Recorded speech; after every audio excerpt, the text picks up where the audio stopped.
With the number 1 overall pick, the Cincinnati Bengals drafted Joe Burrow, the quarterback out of LSU. And I've talked about the guy so much, it's kind of hard to remember what I even should say about him because I feel like I've said so many things. But this was absolutely the right pick. He's an incredible quarterback. Literally, he had the best season ever by a college quarterback of all time. And I know this is a shocker. People are going to go, oh, what? But his film, Joe Burrow's film, was better than Andrew Luck's film when I watched it. I just went, this guy's incredibly accurate. His work ethic is unreal. He mastered everything he could control, which I love. Joe Burrow said, my footwork, my accuracy, everything I can control, my preparation, I'm going to master that and do the best I possibly can. And he was the most accurate quarterback I have ever seen on film. His ball location was off the charts. He was literally throwing people open downfield. 40 yards downfield, pinpoint throws on a line, making guys open. It was incredible. And he was begging teams to play man coverage. He said, do it, I dare you. I'll beat you over and over and over again. And he did. His understanding of coverages, his decision-making, they're both great. Joe Burrow is incredible at extending plays. His improvisation is great. It's kind of like he plays as if everybody around him is moving in slow motion. He just is so calm and so good at navigating the pocket, getting outside the pocket. He does his best work between the hash marks and the sideline, extending plays. Totally calm. Now, some people criticize Joe Burrow as a one-hit wonder because in 2018, I admit he was an average quarterback, and in 2019, last year, 2 years ago average, last year in 2019, got way better, just massively improved. But he also owns it. He says, look, he said in an interview last night, Joe Burrow literally said, I wasn't great in 2018. I worked my butt off. I got better. And he improved. I don't know what to tell people who keep saying, he's a one-hit wonder. I don't know what to tell you other than the guy got better. Watch the film. He's a different quarterback. He's a much better quarterback. I've never seen a quarterback improve the way that Joe Burrow did last year in 2019.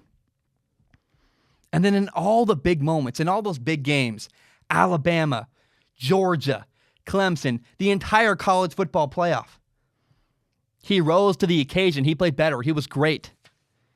Now here's the question though. Will the Bengals actually build around Joe Burrow? Bengals fans keep arguing to me. They say, well, we already have a good roster. Our roster's great. We have great pieces around Joe Burrow. We're going to win instantly. And that's absolute nonsense. They were the number 1 overall pick for a reason. People keep saying, remember, the Bengals earned that pick because they sucked. They were bad. Now, I will acknowledge this. They're going to get left tackle Jonah Williams back from an injury, and they're going to have A.J. Green back from an injury this next year. Neither Jonah Williams or A.J. Green played last year. It's going to help their roster. That's 2 important impact players around Joe Burrow that will help.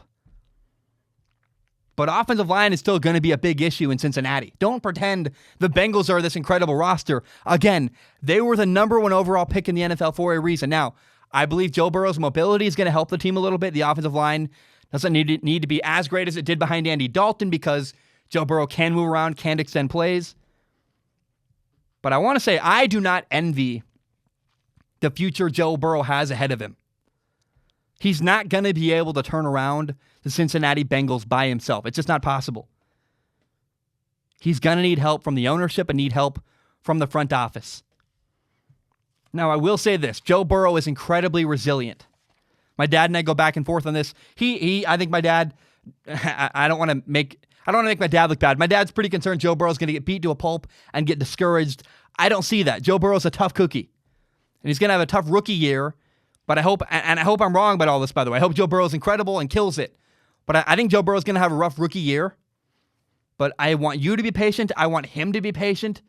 Because Joe Burrow's going to get a year of film from his rookie year and go, okay, I have a year of film to watch and learn from. And now going into 2021, 2 years from now, he can go, we need to change this and this and this and this and this. Joe Burrow might need a year to learn.